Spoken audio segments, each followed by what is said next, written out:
Capítulo 4, os limbos. Item 8. É verdade que a Igreja admite uma posição especial em casos particulares. As crianças falecidas em tenra idade, sem fazer mal algum, não podem ser condenadas ao fogo eterno, mas também, não tendo feito bem, não lhes assiste direito à felicidade suprema.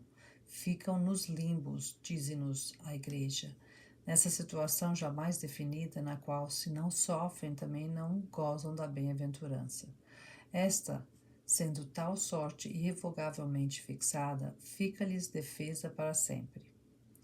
Tal privação importa, assim, um suplício eterno e tanto mais imerecido, quanto é certo não ter dependido dessas almas que as coisas assim sucedessem. O mesmo se dá quando ao selvagem que não tem, tendo recebido a graça do batismo e as luzes da religião, peca por ignorância, entregue aos instintos naturais. Certo, este não tem a responsabilidade e o mérito cabíveis ao que procede com o conhecimento da causa. A simples lógica repele uma tal doutrina em nome da justiça de Deus, que se contém integralmente nessas palavras do Cristo: a cada um segundo as suas obras. Obras, sim, boas ou más, porém praticadas voluntária e livremente, únicas que comportam responsabilidade. Neste caso, não podem estar a criança, o selvagem e tampouco aquele que não foi esclarecido. Quadro do inferno pagão, item 9.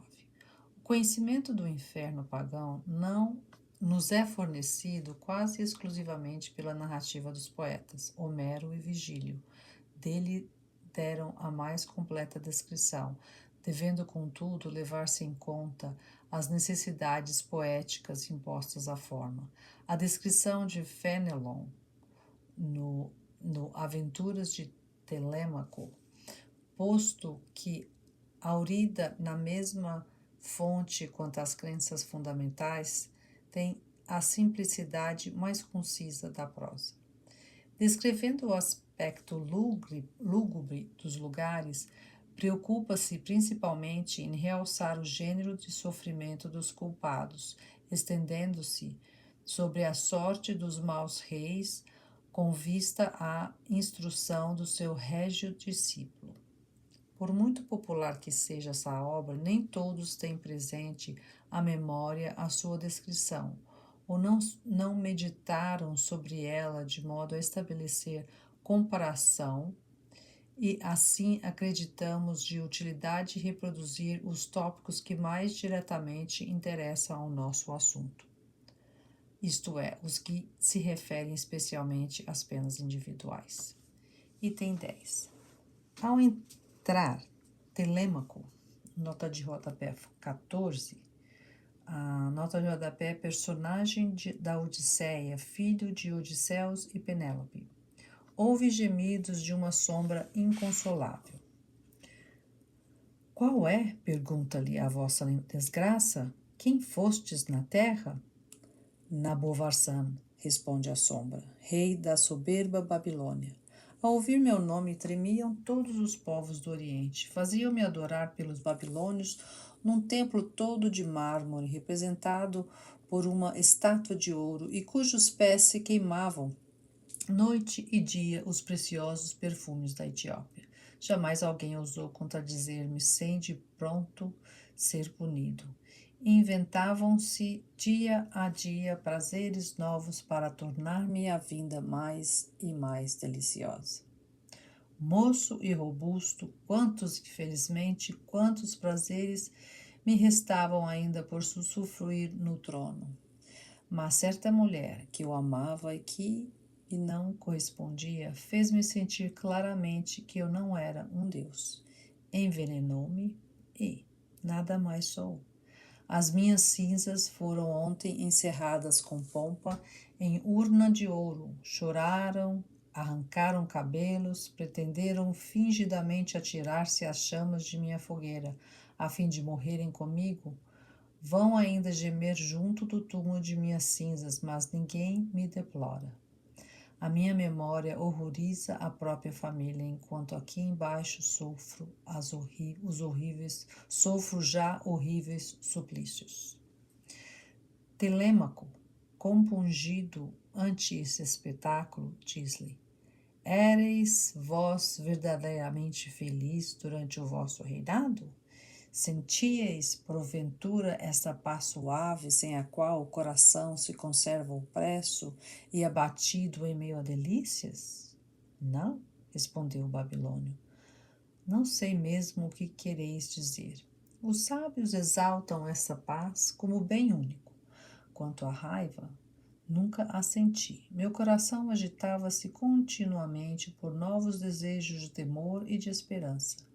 Procurava aturdir-me com o abalo das próprias paixões, tendo cuidado de entreter-me essa embriaguez para torná-la permanente, contínua.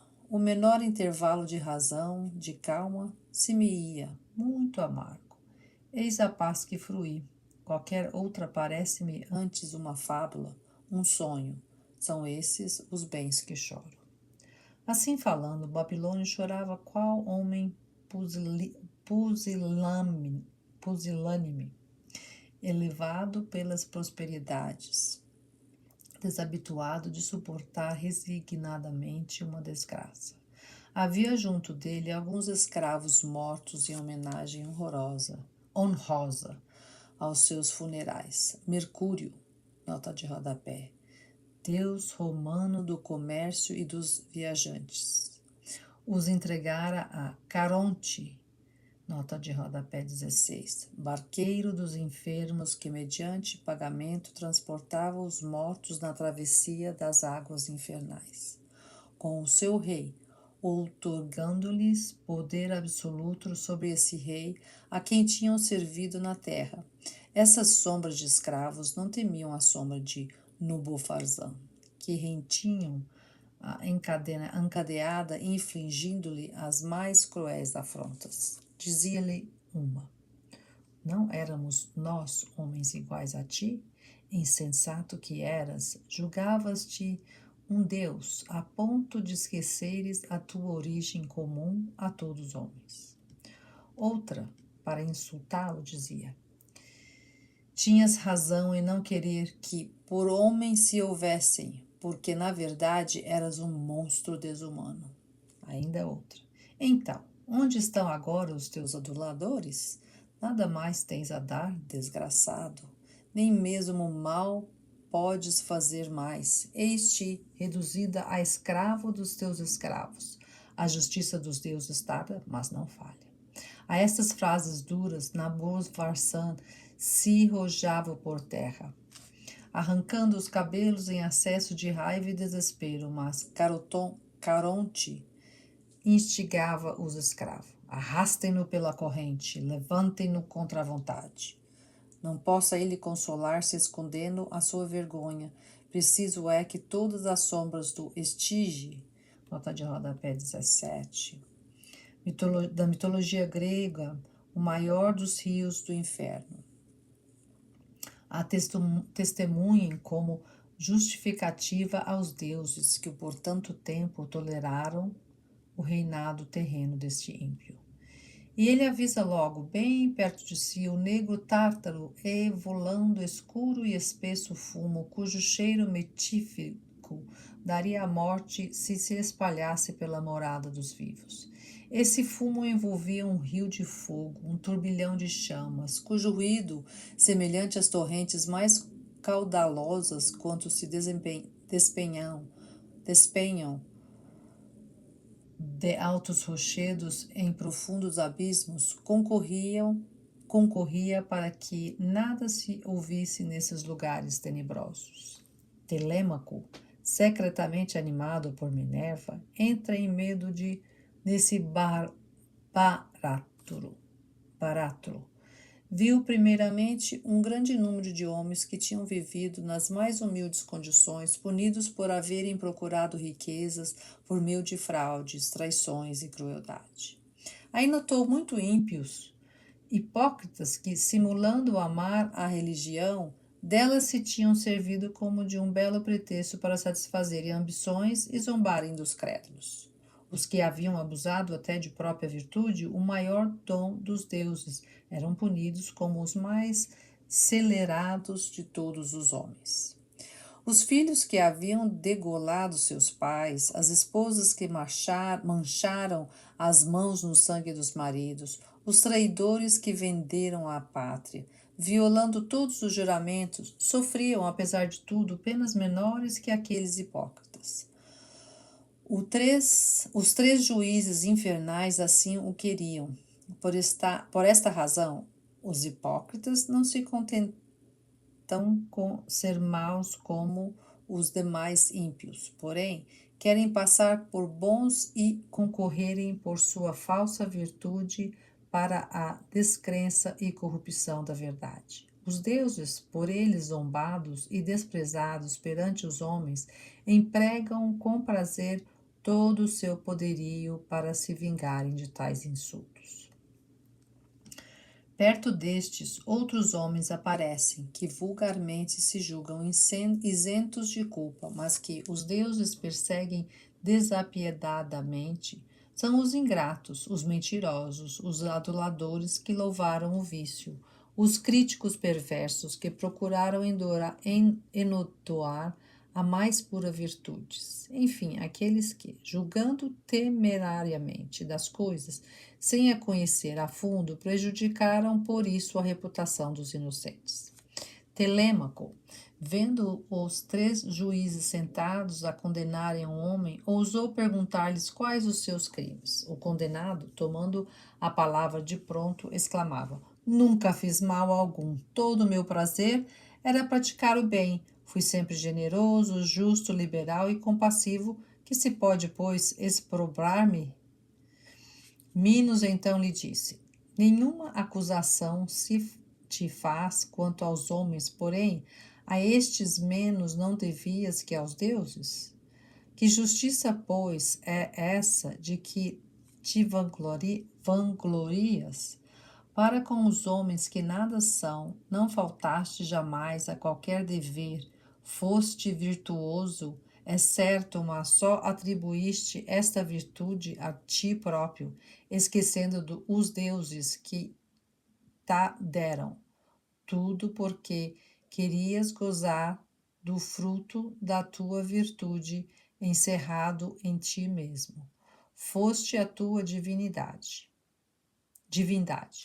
Mas os deuses que tudo fizeram e o que fizeram para si, não podem renunciar aos seus direitos, e pois que quisestes pertencer-te e não a eles, entregar-te-ão a ti mesmo, esquecidos de ti como deles te esqueceste.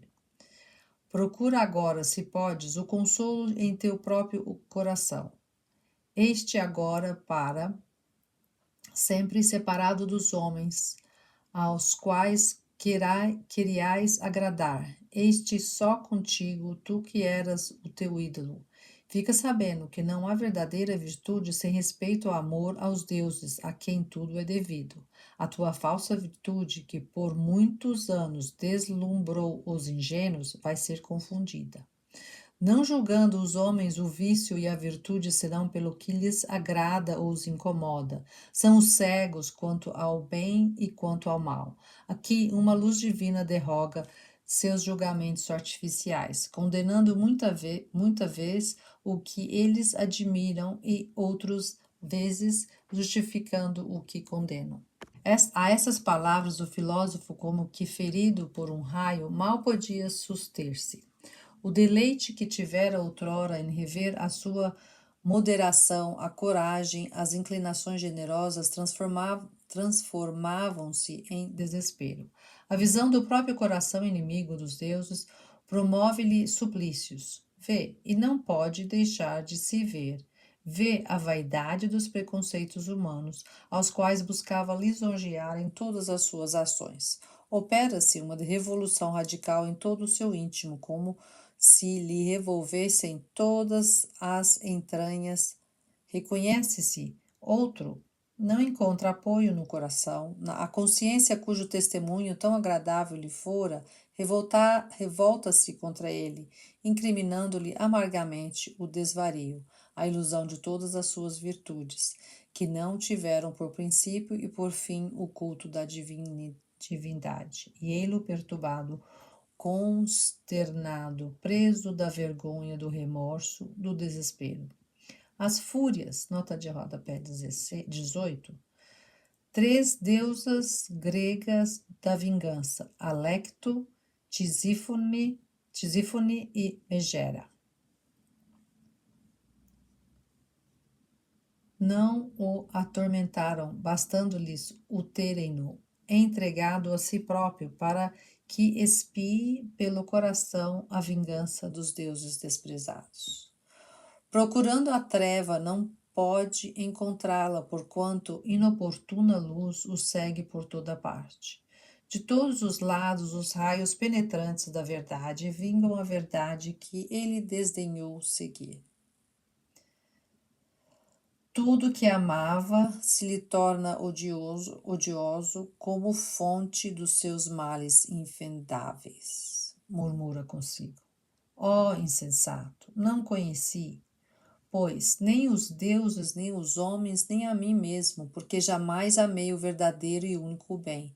Todos os meus passos foram tresloucados, a minha sabedoria não passava de loucura, a minha virtude mais não era que o orgulho impiedoso e cego. Eu era, enfim, o meu ídolo. Finalmente reconheceu Telâmaco os reis condenados por abuso de poder. De um lado, vingadora fúria apresentava-lhes um espelho a refletir a monstruosidade dos seus vícios. Aí viam, sem poder, desviar os olhos a vaidade grosseira e ávida de ridículos louvores, a crueldade para com aqueles a quem deveriam ter feito felizes, o temor da verdade, a insensibilidade para com as virtudes, a predileção pelos cobardes e aduladores, a falta de aplicação, a inércia, a indolência, a desconfiança ilimitada, o falso e a magnificência, excessivos calcados sobre a ruína dos povos, a ambição de glórias vãs à custa do sangue dos concidadãos, a fereza, enfim, que procura a cada dia novas delícias nas lágrimas e no desespero de tantos infelizes. Esses reis reviam-se constantemente nesse espelho, achando-se mais monstruosos e horrendos que a própria quimera. Nota de rodapé 19. Na mitologia grega, monstro fabuloso representado com cabeça de leão, dorso de cabra e cauda de serpente ou dragão. Vencida por Belerofonte. Nota de rodapé 20. Herói mitológico, filho de Poseidon, montou Pégaso, o cavalo alado, e matou Quimera. Que a Hidra de Lerna, nota de rodapé 21. Na mitologia grega, serpente monstruosa com 7 cabeças que renasciam tão logo eram cortadas. Abatida por Hércules, nota de rodapé 22. Herói romano, deus protetor da agricultura, do comércio e dos exércitos. E que Cérbero, nota de rodapé 23, cão tricéfalo, guardião dos infernos, vomitando por suas 3 goelas um sangue negro e venenoso, capaz de empestar toda a raça de mortais que vivem sobre a terra. De outro lado, outra fúria lhes repetia injuriosamente todos os louvores que os lisonjeiros lhes dispensavam em vida e mostrava-lhes ainda outro espelho em que se viam tais como a lisonja os pintara. Da antítese dos 2 quadros brotava o suplício do amor próprio. Era para notar que os piores dentre estes reis foram os que tiveram maiores e mais fulgentes louvores durante a vida. Por isso que os maus são mais temidos que os bons e exigem impudicamente as vis adulações dos poetas e oradores do seu tempo. Na profundeza dessas trevas, onde só insultos e escárnios padecem, ouvem-se-lhes os gemidos agoniados. Nada os cerca que os não repila. Contradiga e confunda em contraste ao que supunham na vida, zombando dos homens convictos de que tudo era feito para servi-los. No Tártaro, entregues a todos os caprichos de certos escravos, estes lhe fazem provar, por sua vez, a mais cruel servidão. Humilhados dolorosamente, não lhes resta esperança alguma de modificar ou abrandar o cativeiro. Qual bigorna sobre as marteladas dos ciclopes? Nota de rodapé 24. Na mitologia grega, gigantes ferreiros e construtores com apenas um olho no meio da testa.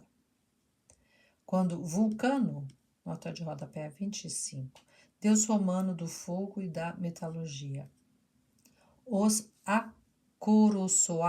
Acaroçoa, nas fornalhas incandescentes do Monte Etna, assim permanecem, mercê das pancadas desses escravos transformados em verdugos. Aí viu Telêmaco pálidos semblantes, hediondos e consternados. Negra tristeza essa que consome esses criminosos, horrorizados de si próprios, sem poderem dela despojar-se como da própria natureza. Não tem outro castigo às suas faltas que não as mesmas faltas. Vêm-nas incessantemente na plenitude da sua enormidade, apresentando-se-lhes sob a forma de espectros horríveis que o perseguem. Procurando eximir-se a essa perseguição, buscam morte mais potente do que a que os separou do corpo. Desesperados, invocam uma morte capaz de extinguir-lhes a consciência.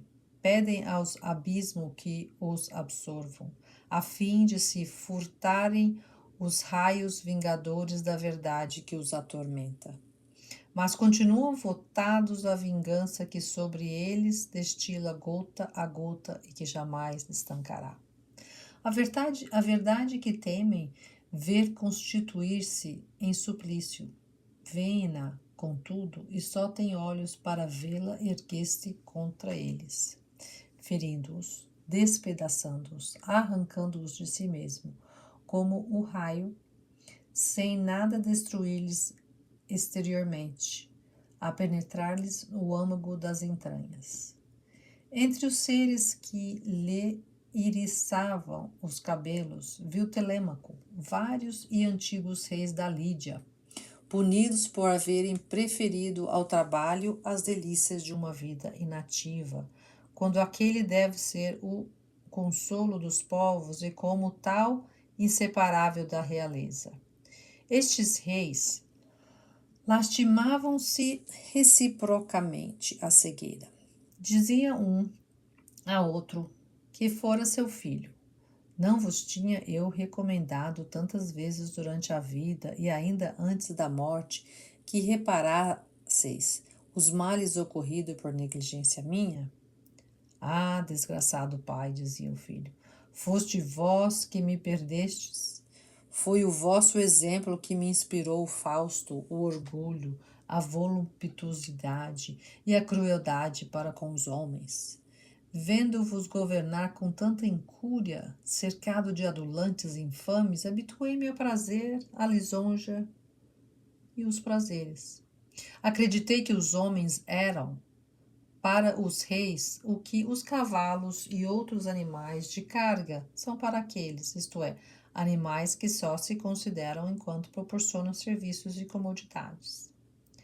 Acreditei-o, e fostes vós que mo fizestes crer, sofrendo agora tantos males por vos haver imitado.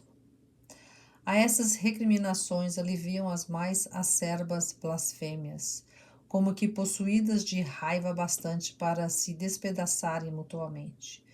Quais notívagos mochos em torno desses reis corvejavam as suspeitas cruéis, os vãos receios e desconfianças que vingam os povos da dureza de seus reis, a ganância insaciável das riquezas, a falsa glória sempre tirânica e a moleza displicente que duplica os sofrimentos sem a compensação de sólidos prazeres.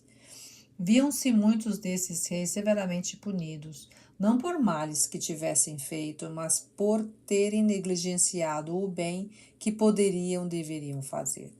Todos os crimes dos povos, provenientes da desídia da observância das leis, eram imputados aos reis, que não devem reinar senão para que as leis exerçam seu ministério.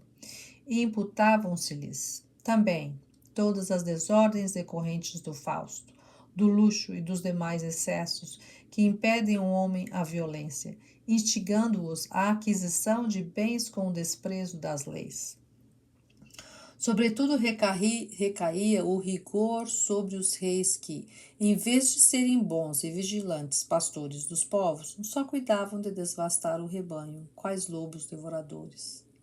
O que mais consternou Telêmaco, porém, foi ver nesse abismo de trevas e males um grande número de reis que, tendo passado na terra pelos melhores, condenaram-se às penas do Tártaro, por se terem deixado guiar por homens ardilosos e maus. Tal punição correspondia aos males que tinham deixado praticar em nome da sua autoridade. Ademais, a maior parte desses reis não foram nem bons nem maus, tal a sua fraqueza. Não os atemorizava a ignorância da verdade, e assim, como nunca experimentaram o prazer da virtude, jamais poderiam fazê-lo consistir na prática do bem.